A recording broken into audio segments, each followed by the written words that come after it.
Angeles Regional Collaborative. And our session today is being recorded. So as you heard earlier, if you don't want your picture to be seen, please turn off your video camera. Looks like you all have it off. And I just want to say thank you, Dr. Restrepo, for being here. We can't wait to hear what you have to say. And if you have questions, students, during the presentation, you can put them in the chat and we'll try to get to them as rapidly as possible. I'm going to turn it over to you. Thank you so much, Dr. Smith. I appreciate that. So I'm an assistant professor of science education at Cal State LA. And the work that I hope to share with folks today is mostly around how we understand our identities and how that can impact the ways we engage meaningfully in STEM education. And so I want to begin with why this problem space is so important. Youth and the youth, and this is not just the youth that we see in communities and in schools, but also the ways in which we also developed as youth in science education all come into STEM with their own repertoires of practice. And so what does that mean? Essentially, it's that we as individuals and as folks that are part of larger community spaces where practices and values and assumptions are unique to the work that we do in our communities all come into STEM with different ways of engaging in that work, right? And so science and STEM as it is right now in some ways is still so phenomeноcentric, right? Meaning that experiences are mostly driven by the phenomenon and the experiences and perspective of those individuals and how that drives ideas for now and the future, right? So right now, science is very scientist science, right? And I think even more so now with what's going on with COVID-19, there's so much of science that hasn't really been unpacked in how communities engage and work in and within science, right? So how we identify and how we are positioned within the field makes such a huge and important difference in the ways that science can be done onto, worked into, and supportive of our communities, right? So, and a lot of the work in education specifically, right? So this is more geared, I think, the presentation to folks who are in education or wanting to become teachers, or those who are teaching K-12 or even K-12 students themselves. We talk a lot about these ideas related to cultural relevance, right? And cultural sustenance of educational practices, right?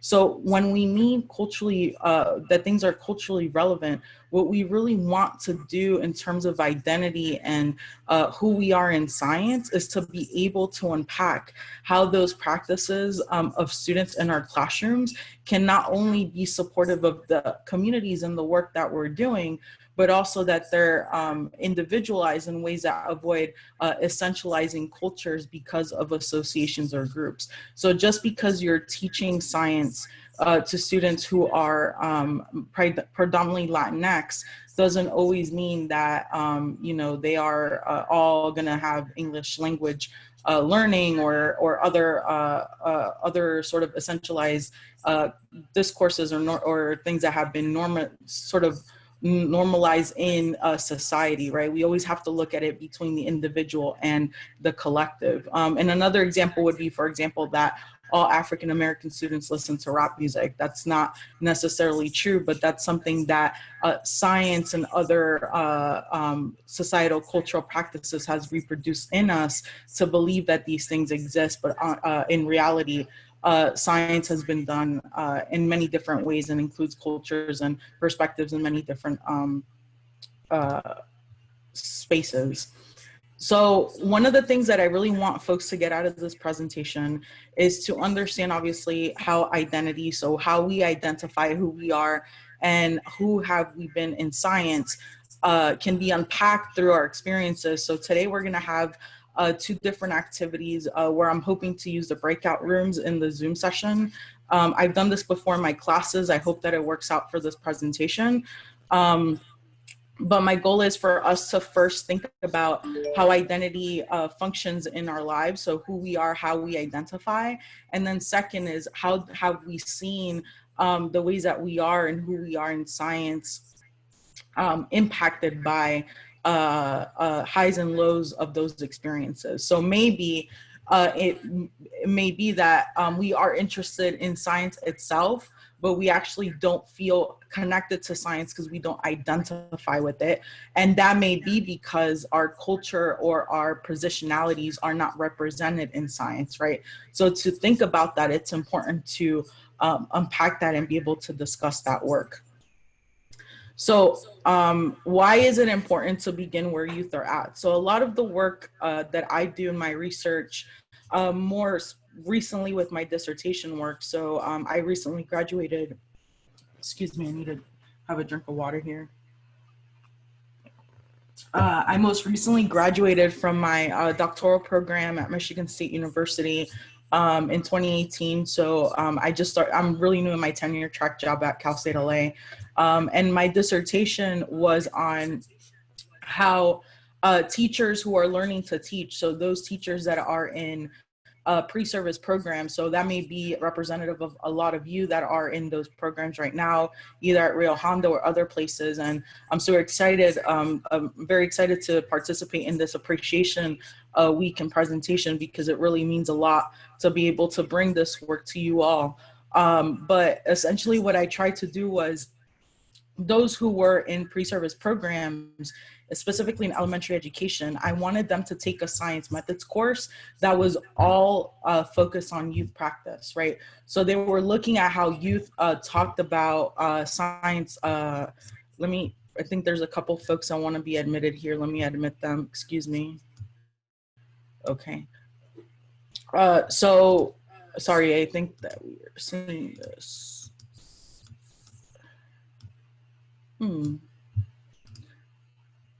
There you go. Excuse me. Thank you.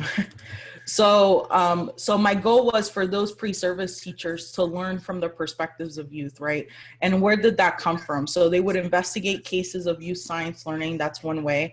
The other way was that I actually brought students from the community. So those that were going to schools and middle schools in Lansing, Michigan, into the pre-service classroom for them to talk back to these pre-service teachers about their science experiences, how they've felt about science overall, and how their experiences in an after-school program that did science and engineering work that was for the community, where they were able to look at problems and perspectives, can really help shape their thinking. And so I want to share some of this work with you, but I will do this in a second after I am finished with the slide.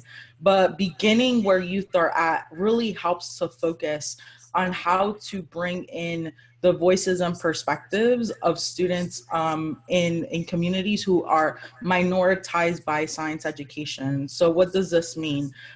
Science historically, and this has been written in research and in other spaces, has really been used to do onto students of color, students who are indigenous, folks who are English language learners, other students. They have not been supported to enter and engage in the culture of power that science is. And most of that has been done through educational spaces, right? So educational spaces have gatekept a lot of students from accessing science and being able to enter science, right? And so sometimes the research and also the ways that science has been done onto these students have been based on trait associations, which is why I started with the previous slide. So because, for example, a majority of Latinx students or African American students don't achieve in science, and we're talking about standardized testing, then we automatically assume that those students need to be remediated in order to enter science in ways that they can be productive in that work, right? When in reality, it's education that needs to sort of be flipped on its head in a way. And teachers need to view student perspectives as a part of curriculum, as a part of teaching, right? And so later in the presentation, I'm going to talk a little bit about the NGSS and what that means, but also that we can actually think about hybridizing the ways we look at funds of knowledge or the way students engage in science in meaningful ways, right? So why is this problem so important? Well, with increasing diversity in our K-12 schools and how teachers, I would say this is more general US population-wise, not so much here locally in Los Angeles. The amount of teachers that exist in teacher workforce is mostly white, middle class, and female, right? And so they don't represent the growing population of students that we have in our schools, right? So it's important that not only we look at it from that problem-based perspective, that more than likely the majority of our youth in the United States are going to be taught by teachers who will not understand them culturally in certain aspects, but also that we're able to, if we are folks of color, like I am myself, I'm a Latina woman, how I can bring that into spaces of education to be able to uphold then my views and also those of my students so that we can productively work together to engage meaningfully in STEM education. So censoring youth in STEM really builds on being able to learn from youth perspectives, but also teach from their experiences. And sometimes that learning is not easy to do unless you're really in the frame of mind to build teaching sequences that are built from that work, right? So I want us to explore a little bit the case of one youth. Her name is Faith. She was one of the students in the after school program that I mentioned earlier that then went into the pre-service classroom at the Michigan State University class that I taught for pre-service teachers. And right now, actually, the project that she did was in 2013, and she worked on that project until about 2015. And then in 2017 was the methods course that I taught with her as part of my dissertation. And now she's actually just graduated from college from Michigan Tech in engineering. So she's actually now an engineer. I'm very saddened that she wasn't able to do more festivities with their graduation given the coronavirus situation. But I'm very proud of her and the work that she did and has done over time in her service to science education. But I wanted to show, first of all, a video that she made when she was in middle school on the invention that she did in this after school program. And then I want us to think about how and in what ways we're seeing how Faith brought in her identity into the space, identity being who she is and who she wants to be, and also her community and the work that her community has done over space and time. So let me, I practiced this earlier. I'm hoping that it works. So give me a second.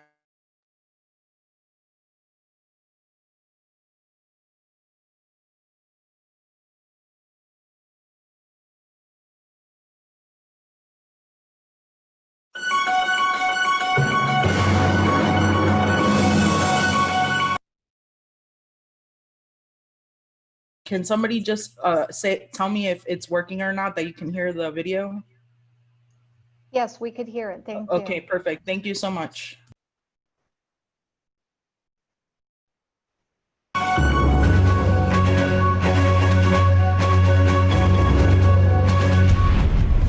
Hi, my name is Anicia. I'm 12 years old, about to turn 13 next month. I'm in the 7th grade. I've been in Git City for 2 years. My favorite part about being in Git City is that we get to go on important field trips. Like, we went to the solar panel house and we went to the farm.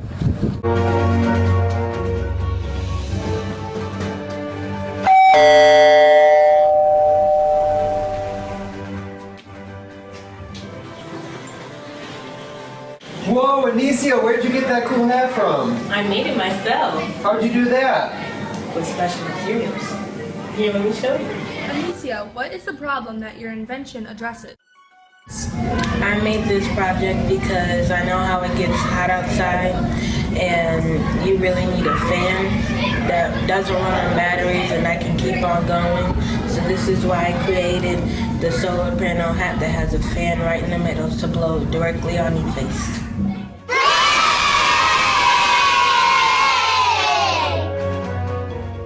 The average monthly temperature range in June and July is between 70 and 83 degrees.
What do you like about my hat? I like the cold breeze going through my face. What would you change about my hat? I would change the color to pink. Being in Gate City has taught me a lot about science, and I'm so thankful to have been here another year, because it's my second year. And I thank you to all the volunteers that helped us during our projects, and I hope that you enjoy this event.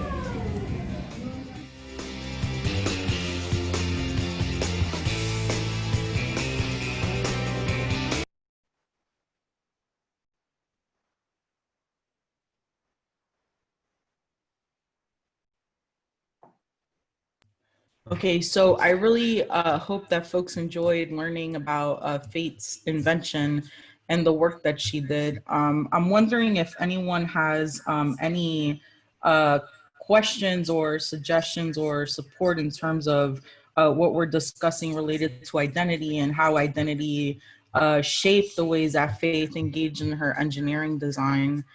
You can just unmute yourself and talk, and then I'll make sure to listen and then respond. Did each student get to pick their own problem, or were they all given the problem of the hot summers and how to stay cool? So it began with them investigating problem spaces in the community. So it wasn't necessarily attached to the solar or the green energy issue per se. The years prior to when Faith did her, or Anicia, her pseudonym is Faith. That's the way that she decided to call herself in our co-publications. They did have a green energy focus, but for the work that we did after that, starting with Faith, it wasn't a requirement. So for example, my case studies were with 3 students, Christopher, AD, and Faith, and they all came and taught our pre-service education course, and they're all already graduated from high school and are in their respective undergraduate programs, except for Faith, who just graduated from her engineering program. And so their work was more about, AD did a duct tape tie thermometer. So she did it in terms of helping her father, the issue of getting sick and losing a job, right? So similar how we're going through coronavirus right now. And then Christopher actually developed an anti-bully app where he co-developed with his community the different geographical spaces in the Lansing area where folks were getting bullied the most. And he did an application so that folks would be able to log in the bullying instances and then be able to help other folks learn about that bullying. So it's not just about green energy, it was a broader problem in community spaces. That's awesome, thank you. Yeah. Anyone else? Do folks have any comments about what identity or identities you see represented in Anicia's case? Yeah, I'd love to hear it. Feel free to share. Oh, as in you want me to talk about it? Okay, I thought that folks wanted to comment on it. That's fine. I can do that too, no problem. I like how interactive this is anyways. So Anicia's work really, so I'm gonna share her website that she co-developed. So give me a second and I'll share that, 1 second. Okay, can folks see the website? Can somebody just tell me yes or no? Yes. Okay, so this website was co-developed with the youth. So each of the youth, this is why the case study work that I did for my dissertation is so meaningful. And I don't mean to brag, but I did win a national dissertation award just recently, the American Association for Colleges of Teacher Education. And so what's important about this work is that the youth worked in a co-participatory way to not only do their designs in the after school program, but then afterwards to share their learning about science and how this helps support their work overall, right? So this is Fate's website that she co-designed with me. We took about almost, I would say about 7 or 8 months to complete the website. But then what came after the website was probably the more meaningful part, which was sharing with other people, with teachers, with pre-service teachers in education programs, where they were able to learn about her design and her work in engineering to be able to shape practices even for their own students. And I have a lot of evidence of how that has happened over the course of time, how even contextual factors in classrooms where teachers learn to teach are shifted and changed because of how pre-service teachers imagine practices from Faith, AD, and Christopher's work in their pre-service program.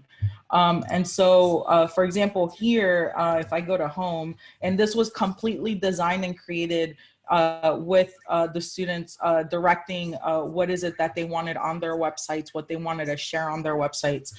And even the videos and things were all created with the youth. All of that was part of the after school program work that they did. So here Faith sort of shared who she is, right? Why she did her fancy hat, the reason why she wanted to in terms of being able to make the world a better place and saving energy, how her invention was designed, right? So she actually wanted to start off doing a hat that had a propeller on the top, and I'll show that here with the identifying problems page. So she wanted to create a hat that had first the earphones in them for when it was cold, because in Michigan it's super cold, but she didn't know how that would work, right? And so she brought in her own personal hat from home, but she noticed that going in, being able to design that hat was going to be an issue. So there, the identity of being she talked a lot about how it was hard for a family to be able to afford certain hats, how bringing that hat into science spaces could be sort of negatively impacting her family. And so it's important to take that into consideration. So when we thought about the problem space, she then thought about this hat right here. So her mom was actually she helped work with I guess a local play company in the local church too, where they were doing the show Smokey Joe's Cafe. I don't know if folks have ever heard or read that work.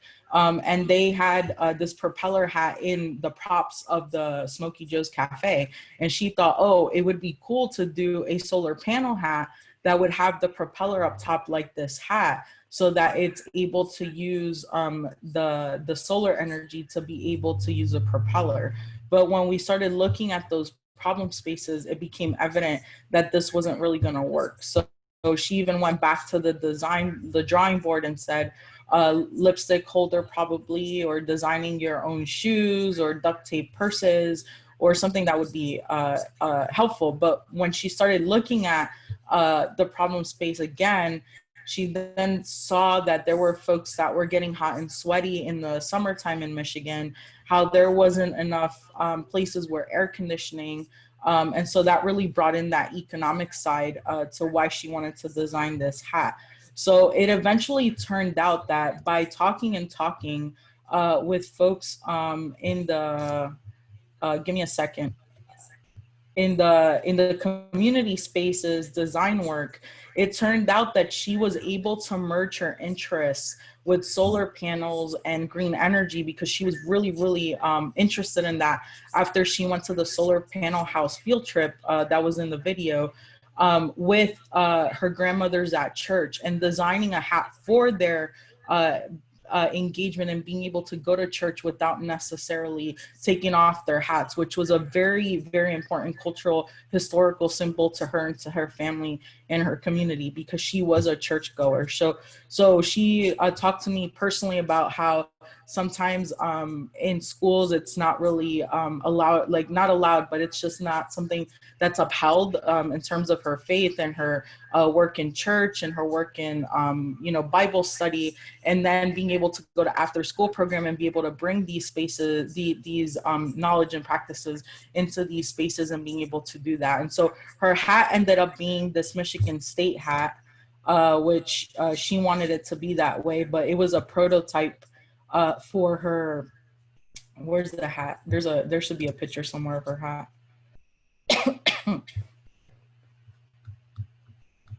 It's not here. Maybe it's here. Sorry about that. Here, not here. Okay.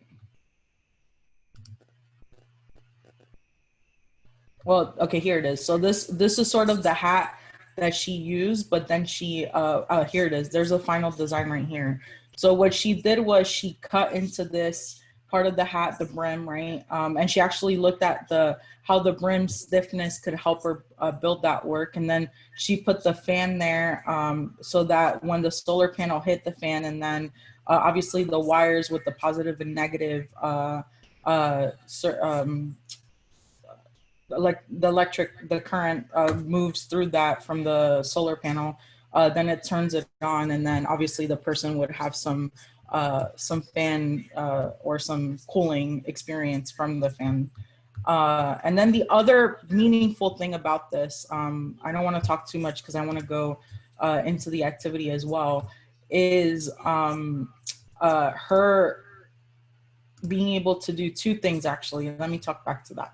So this video was created after the fact. So she developed this new sort of method of how engineering design can actually be used to support psychological feelings and experiences of folks. So she merged the frustration that she had with designing the hat over time, over that year that she was in the after school program, with how she was able to support her mental health and her perspectives and interests in engineering. So she called this psychoengineering. So she was able to bring that in, and she felt that she was like blowing off steam. And when she wanted to become a psychologist, I wanted to help folks build. So she wanted folks to build sculptures like of everything that they felt made them really mad and like they wanted to work their stress out, and then destroy it as part of that engineering design work. So that was a very meaningful experience for me to learn how engineering was able to help her with that, and how that has actually helped her move through some of her engineering work right now. And then the second part of this, which I think will make more sense in a couple of slides when I talk about NGSS, was actually that when we did the engineering design work in the after school program, we were originally hoping to do the engineering design cycle from NASA. So NASA has published curriculum, and those are resources available to any K-12 teachers out there from the NASA webpage. And they have this very, straightforward engineering design cycle, right? That state the problem, generating ideas, you select the solution. So it made the engineering design process that they were engaging in very impersonal and very sort of objective laden, right? That, okay, this is the problem, let me look for the solution, and that's it, right?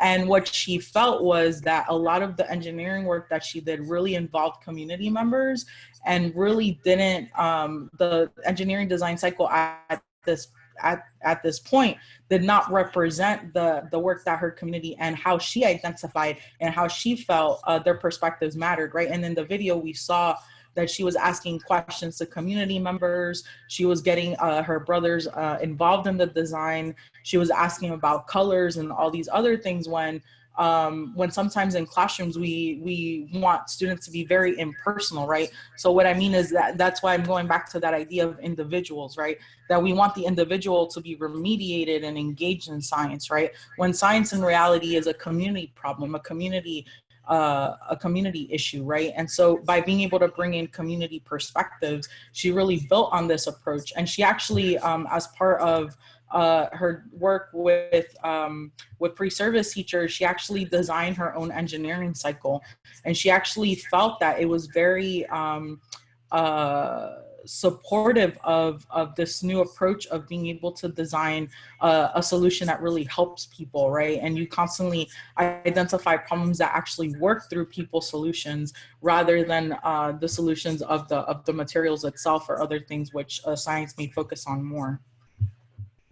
So any other questions? That's sort of the explanation of the identity part. I hope I didn't talk too much.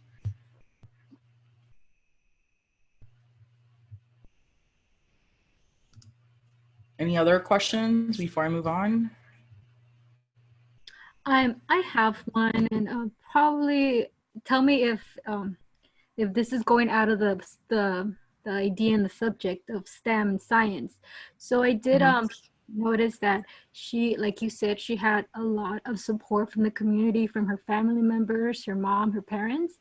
So I wanted to know, do you perhaps see that as a big impact in a child's life, that support to become successful, as we see with faith?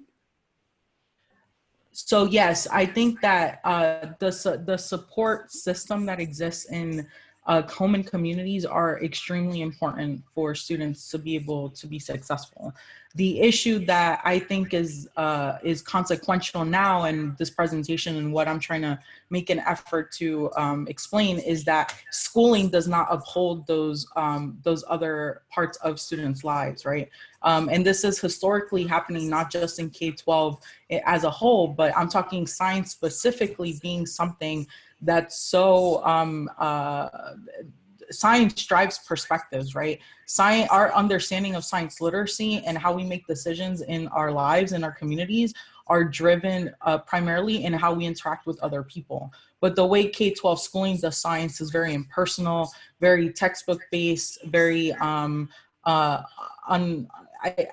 not related at all to these community problems. So being able to merge science with those interests that students have that supports them in their lives, and that can be parents, that can be community members, that can be after school programs, that can be so many other spaces, people, and places where that can merge into science, then that would make it much more meaningful. And that's why for these 3 youth in particular, it was such a meaningful experience. And I honestly think that very few people in their education, like for me, for more so in my dissertation work, I don't think a lot of folks actually have the opportunity to actually see this ethnographic work grow over time. I am very privileged to be able to see a student grow in middle school to college longitudinally to understand their science practices and how this work engages them. And I can for these three youth, it's only 3 people, but it's 3 case studies that are very, very complicated and very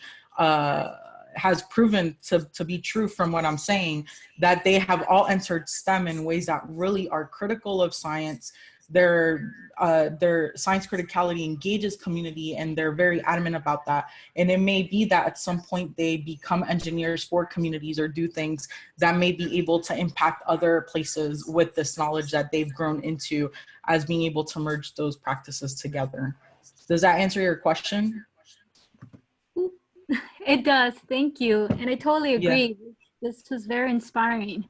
Thank you. Yes, thank you so much. Any other questions before I move on? I know there may be folks but the reason why I'm saying this now is because when we move into smaller groups, what's going to happen is I'm going to transition between the groups, and that may be a place where then the whole group may not have the opportunity to share with what we're talking about with Faith here. Any other questions? Okay. So let's move on into how we think about our own identities, right? So what I want to do is I want folks to break up into, so let me unshare this real quick, excuse me. Can someone just say that they can see my screen? I see it on my iPad, so I think I'm good. Thank you. So what I want folks to do is I'm gonna break you up into pairs for the next 5 to 6 minutes or so, where I'm hoping that you will discuss, you don't have to write anything down, but where you will discuss how you feel, what are your identities? How do you identify? And then the second part of that is if any of those identities have in any way, shape, or form been related to your STEM work. So how you've seen yourself in science, or how you've been successful or not in science. Sometimes it may be that some of us may want to be successful, but it hasn't been, science has not been welcoming to us, right? And I can talk about that a little bit for myself as well, if folks are interested towards the end. But let me do this right now. So I'm gonna try to break up folks. This is gonna be interesting. Let me see, no. Okay, more breakout rooms.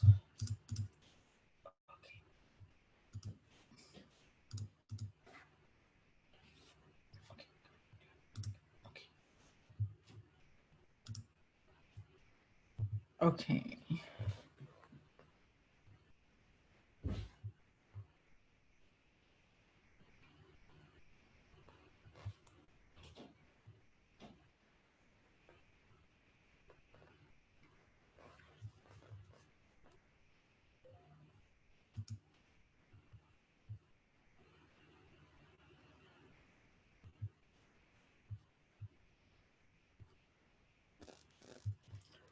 Hi,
Hello.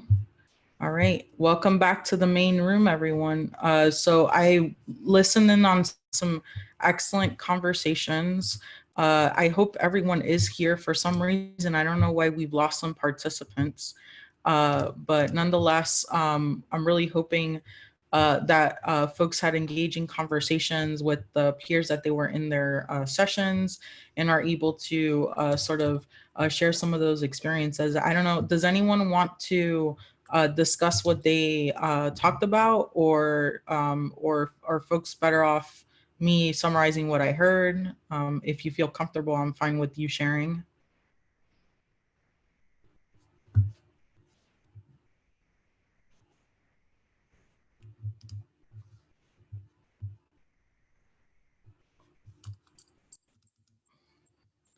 All right, so I'll talk.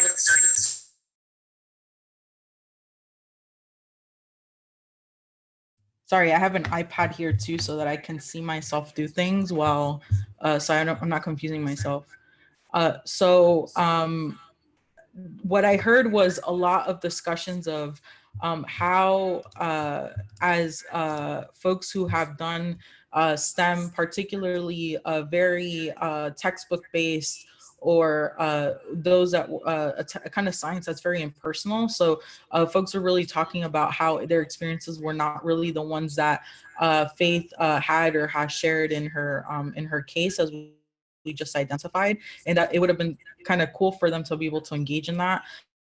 I also heard some other folks talk about that as parents or as family members who are now learning with students at home because of the quarantine situation, have focused a lot on trying to support those students in learning of science, particularly those that are experiences at home or other things, or even learning more about how to engage them meaningfully in what they are required to do, which is those packets and things that they send home, and what that means for science overall.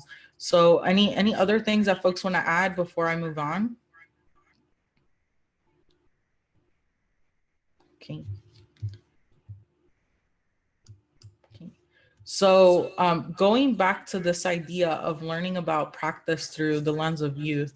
So we talked about identity. So that's like sort of one piece, right? We've also talked about the historical and also the cultural nature of science and how some folks are not welcomed into science and what that means. We also talked about one example of one youth, Faith in this case, that taught us about how she entered science and engineering and did this work for and with community and how that was meaningful to her.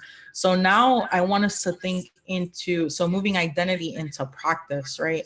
And why is practice important with all of this? Well, when we're thinking about teacher education and when we're talking about learning to teach and become teachers, practice is what's going to drive your teaching work, right? And so the way I define practice is how we identify, how we apply the values, beliefs, and assumptions and what we do in our everyday lives, and also practice as teachers and what we do in our everyday work as teaching, right? So in science, practice, the way that we see practice as science, so I'm talking practice in terms of teacher and also science, right? And scientists and the work of science, and how students should engage in practice also in your classrooms when you're teaching them, right? This builds on NGSS, which is what I will talk about sort of next, right? So practice can be defined as in science as what scientists do in their work. This may include argumentation from evidence, constructing explanations, defining problems, or designing solutions. And these are all part of the next generation science standards. So how identities fit in that work is that in order for us to be able to support students who can argument from evidence, who can construct explanations, who can define community problems like the ones Faith just taught us about, or design solutions, identities have to really be a part of that, right? Because with identities, we really understand who students are and who they want to be, right? And by us in teaching, engaging practice that legitimizes, right? teachers that want to support youth in our classrooms, if we legitimize these identities, then we will be able to support students to take action in their learning, right? And then making the culture of power in science not be a barrier to these students being able to engage in that work, right? Because by being able to support the identities of students, they can take action in meaningful ways. And that's the same way that Faith taught us about, right? When she was able to find the ways that her identities intersected with the problem spaces, that then helped her to bring in green energy in her family and caring for her community, and the hat that she wanted to build for her grandmothers at church. We're able to see how this culture of power and this fence, right, was broken down over time by Faith being able to engage meaningfully. And I think that without that work, I honestly don't believe that Faith would have been able to gain that agency and that action taking to then become the engineer that she is now. So practice is something that really drives this work over time. And it's something that we need to then think about in our own teaching, how we support students in practice and how we support youth-centered practice through our teaching. So one of the things that I want us to do with this is to create identities timeline. This is an activity that I do a lot with my pre-service students in my science methods courses. But what I'm hoping is that now that we have talked about some of those identities that we think we bring into science, then we can think about it over the course of time and see what are some of those high and low moments of science that we think maybe impacted us and made us think more critically about how we can be a part of STEM or not, right? And what that means. So it seems that there's not that many participants in the, or maybe there, I don't know, for some reason I lost participants. I don't know if that's something that I did or maybe folks signed off, but it's less people. So I'm gonna have to divide the groups up a little bit more, I think. And I would like for you to work on this. So what I want you to do is, let me see, I practiced this with my iPad. So let me see if I can share my screen. Okay, I can't do that. Give me a second.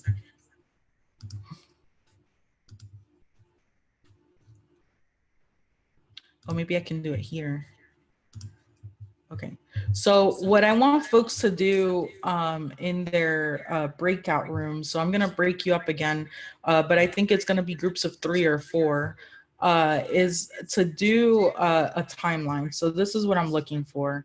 So I'm hoping that folks will draw a timeline on their breakout session. Maybe one person can be like the recorder, or multiple folks can write on their screens. I don't know if that's even possible, but we'll test it out. We're here to learn together.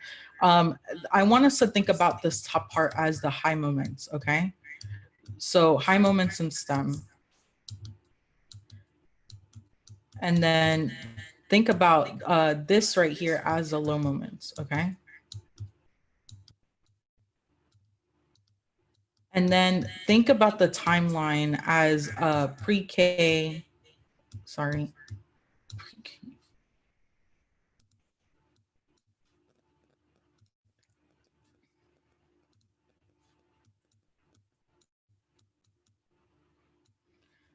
Pre-K to plus college. And then what you can do is write, for example, like in 4th grade, I did, science fair or something, and that was a high moment, right? But in 6th grade, I felt, there was a science experiment, or there was a group work that we did, and it wasn't very productive, right? So you can sort of describe it using one word or something, and then write it out here. I believe that you can use, maybe not, I'm not sure. Oh yeah, you can change the color. So if folks can change the color on their, on their presentation, then that way other folks can know who's who. But my goal is for this one, I'm hoping to go into the different breakout sessions to help support and to learn and to see what folks are doing. And then I will try to screenshot them and then share them with the group as we move in towards the end of the session, because I believe the session will end at 2:30. It's an hour and a half. So if folks can do that possibly for 10-15 minutes, and then I'll go around supporting as I go and then screenshotting them and then bringing them back. Any questions? Is this okay for folks? All right, so let me try to break everyone out again. Breakout rooms.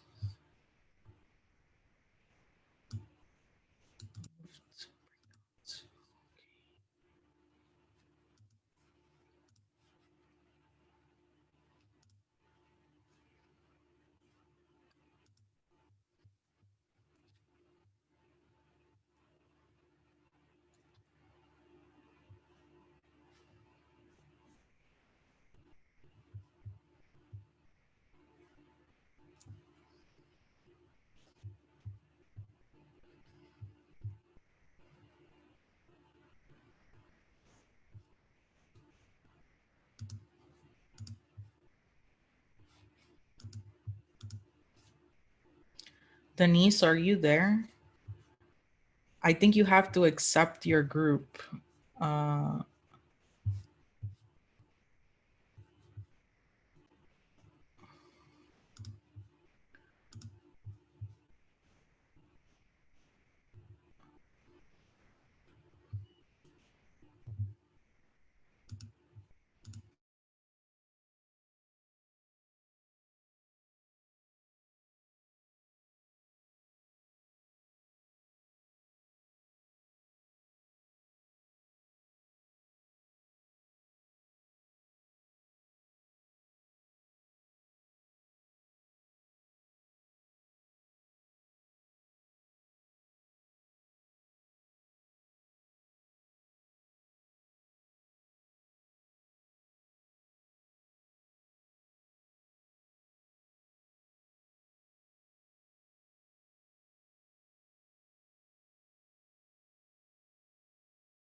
All right, so welcome back, everyone. I'm super excited to have listened to everyone's conversation and to have seen some great work in terms of our highs and lows in our timeline. I do want to bring back the PowerPoint, so give me a second while I bring it back. Here it is. Okay. And I want to remind us as to why I wanted to do this timeline activity. So again, going back to some of the discussions that folks have had about who they are and who they want to be and how that has affected their STEM or science education. It's important to remember how these high and low moments in different times of our lives and at very key times can really shift the ways that we feel we can be and attain a good science education. So I want to begin with a group of students who did their timeline, if that's okay. So I'm going to share the screenshot, which is from their activity.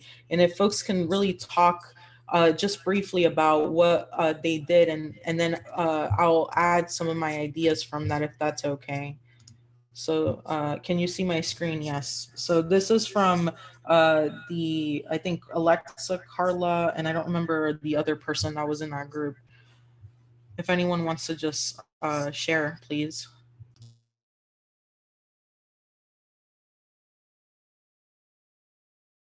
Yeah, I'll share. So Mary was the last person in our group, but basically we all just were, I mean, as you can see in common, for our highs, we all really thought that the hands-on learning seemed to be something that you could connect to. Like, you know, Carla has the pets that they would have within grade school. You can kind of connect to that. But a lot of it has to do with that experience-based rather than just being the recipient of information, but being involved with information was really kind of the whole like how everything related between the high points and the low points with education.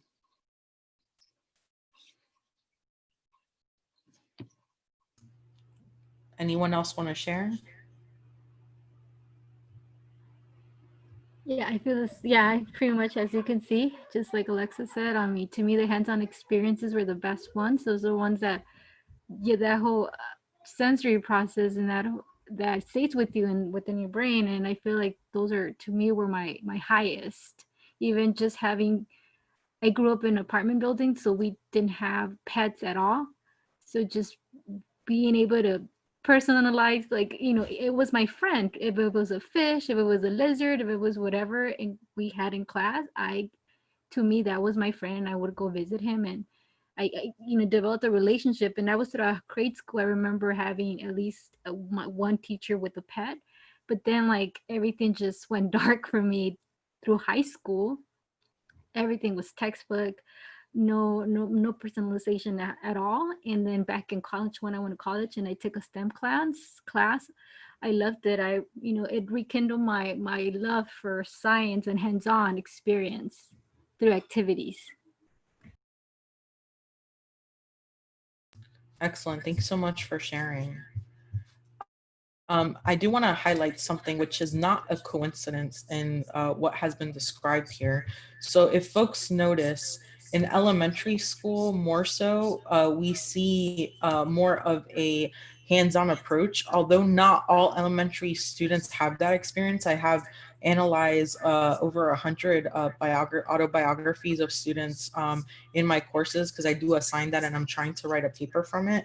And I've noticed, obviously, that there's a lot of power and privilege in terms of who has access to certain science experiences and how open-ended they are. So that has a lot to do with it. But the middle school part here is actually something that is continuously discussed in research.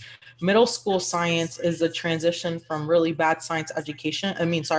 From a somewhat interesting or not science education to a science education where if the students have bad experiences in middle school science, then that can actually affect their career trajectory into STEM. So right now there's a lot of work, and you'll notice that after school programs and other places that get national grants are really on top of supporting middle school students. So for example, the after school program I worked with in Michigan was a middle school science program. And it's because identity development is really crucial at that time for students to be supported into STEM trajectories. So that's what we call it, pathways or trajectories in STEM. And also the idea of high school experience being the lowest, that's actually also not a coincidence at all, because we know from the research that a lot of high school science is very based on textbooks and regurgitating information and about how much you can absorb and talk back to, rather than actually engaging in these practice-based experiences. And then obviously the typical frog dissection or other activities which are very normative in science classrooms that have the resources, the economic resources to buy these supplies that not every school has, right?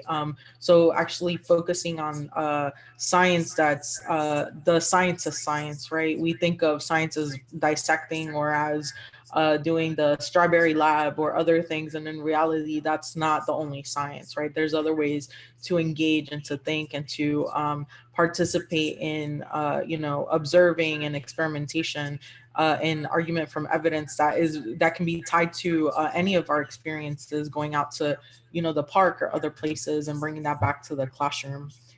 They call that place-based education. And then college, again, is probably, again, a time when folks have more positive experiences if they are either really STEM focused and are interested in it and have that knowledge already because they built it over time, or if they find that there's college professors that engage their interests again, then they may find that work supportive of their pathway, and they will continue that. In other cases, like in education programs, actually, a lot of elementary teachers, and especially the ones that I teach, will actually not want to talk or think that they are STEM, they're knowledgeable in STEM. So then that's when we have some fallback again from the education side of some teachers who may not identify again with STEM in education programs, and then create then that entire cycle all over again that we see here with this timeline. So we're almost nearing our time. If the other group wants to say one or two things, that would be great. But I do want to just end really quickly. It won't take me too long, but I do want to be mindful that 2:30 is a cutoff. So does the other group want to share one or two things that they talked about?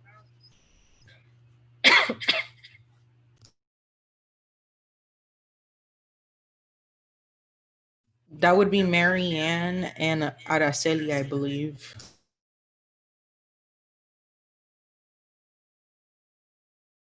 Araceli, you want to share some of your thoughts? Yeah, definitely. I have certain similarities from the timeline we saw from the other from our other peers, but I don't remember participating in science, like no memory from K to a third. I don't until fourth. Like early middle school, teen, I do remember certain science experiments. And then from upper middle school going into high school, I had bad experiences, and it wasn't until college that I kind of am regaining my confidence in STEM. Thank you for sharing. Anyone else? Well, I was in the group, but I'm from a very different generation. So I just will tell you that my father was an engineer, so I had a lot of exposure to science. He was instrumental in the Apollo missions. Oh, wow. But as a young girl, even though I was a fairly privileged student, I distinctly remember being excused from class from biology class in high school because the teacher didn't think probably the girls wanted to deal with dissecting frogs. It was just too gooey for us. So the boys stayed and the girls were excused. And, you know, at 14, we didn't have the wherewithal to say, no, we wanted to stay. And so we all left. Yeah, and I actually would like to learn more over time of experiences of folks who have had more earlier on experiences in science. But what you mentioned is very important, which is the idea of habitus or capital or cultural capital in science that we get from our parents or from other folks. And sometimes that works in favor of certain people who may have more privilege in society. But in other places, for example, I've had students who have uncles and family members who are not engineers, but they work construction or they work in electricity, right? The trade jobs. And they may know too about the ways that engineering or science may function in lighting or other things. And I'm going to talk a little bit about that tomorrow with the agency discussion. But that actually is something that can support those students, but it's not something that is uplifted or discussed or engaged in classrooms. And so also shifting that on its head with teaching teachers to learn to recognize that work is important. So thank you so much. So to end the discussion today, tomorrow I will focus heavily on how we can shift towards the NGSS with some of this thinking on identity. But NGSS really is the beginning point of some of the ways where we can actually merge content with practice, which is what I talked about earlier, where practice is where we can engage in the values, beliefs, and assumptions and do what scientists do. But how you do that work and how you engage that work meaningfully for students makes a difference. So hopefully with today's discussion on identity, we can think about that tonight and then, you know, have those thoughts for tomorrow for our agency discussion. And just to conclude, our goal overall for these two presentations is to focus on how we can open borders to the culture of power and science, which we know has power, but what does that mean and how we can do it through the NGSS, through the identity work that we recognize and position students for, and then how tomorrow we can think about how they can actually take action on that identity for meaningful and supportive STEM work moving forward. So any final questions?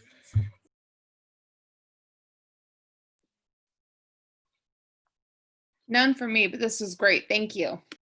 No, thank you. I really appreciate it. I'm very excited, and I thank you for the opportunity to be able to share my thinking here. Thank you. I really enjoyed the webinar today. Thank you very much. I see those hands. Thank you. All right. So I think I don't know if I have to end the session or how this is going to work. We can end the session. Yeah, so everybody, thank you for joining us. And Dr. Restrepo, thank you so much for your expertise. And I hope you'll all join for tomorrow's session. And again, you know, come ready to listen and learn and participate because it makes for really great sessions. Thank you again for your time. And Dr. Restrepo, you can just hit the end meeting for all button on your screen. And okay. Thank you so much. Thank you. Mm-hmm.